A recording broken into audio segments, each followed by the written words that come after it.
cyberbullying where she wanted to commit suicide. A lot of families, I didn't know, so it impacted my family greatly. The incident left us disheartened, it left us dismayed, and how law enforcement, as well as the school, because me as a teacher, we didn't know what to do when it came to paperwork and a purpose, and how to find a resolution to bullying. She had thoughts of suicide, and we're dealing with that critical impact of what bullying is. And at that time, bullying started to become mainstream into the news. And so for us, being living in Columbus, Ohio, you really talked about where you was either to fight or, walk away. In these cases with social media, it wasn't that case where it was relentless. We had them coming to our home. They were starting to come to my daughter's school. And these were kids who didn't even attend the school. So we had to end up pulling our daughter out of school. So in 2017, she ended up graduating from Econ. Econ had 2,225 students. Out of that 2,225 students, over 80% of them had been affected by bullying. That's a community problem. And so as an educator, I felt it started with us first. A lot of educators turned a blind eye, or they didn't really know how to do it. They didn't have the education piece. And so that's where Empower You was founded. And we are a voice, again, against bullying. Incubate Her. What can I say about Incubate Her? It was a blessing. Again, as a business owner who had already been in business, it was hard to get funding, but also just to get education. That was my goal for me, was to get education. Because if you don't have the education, you cannot scale your business. You don't know the financial pieces. And that was where Incubate Her came in. So again, just like I said, when I was like 12 o'clock midnight when I looked at my email and got it, I was running around. I went outside. I was literally running outside because here was an organization that, again, representation matters for me. And at this point, I wanted to learn more so that I could be a service for my community. Because there were so many, as I was sharing my story throughout these last 2 years, there were so many families who were impacted.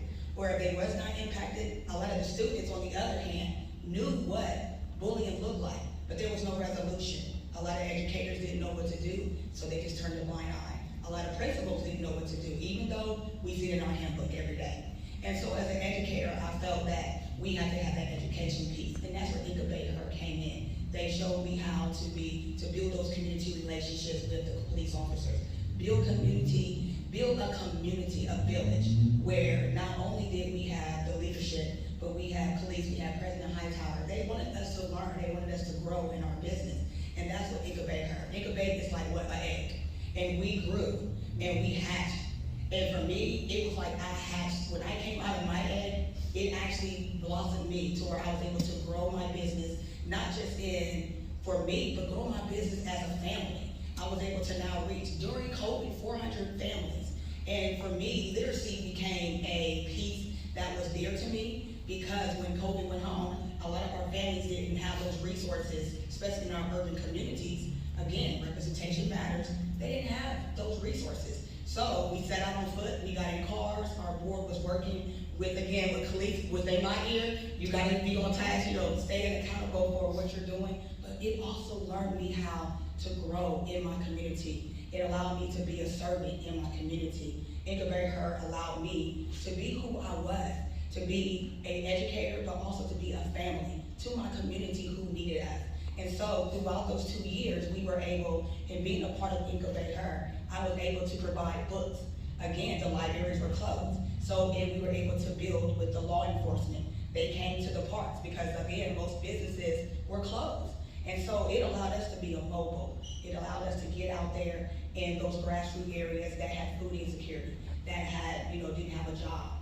But also we were able to build literacy for our students and continue to grow. And so our families wanted to be a part of that. So they would come on the bus. We made sure that they were on the bus line when we had our events.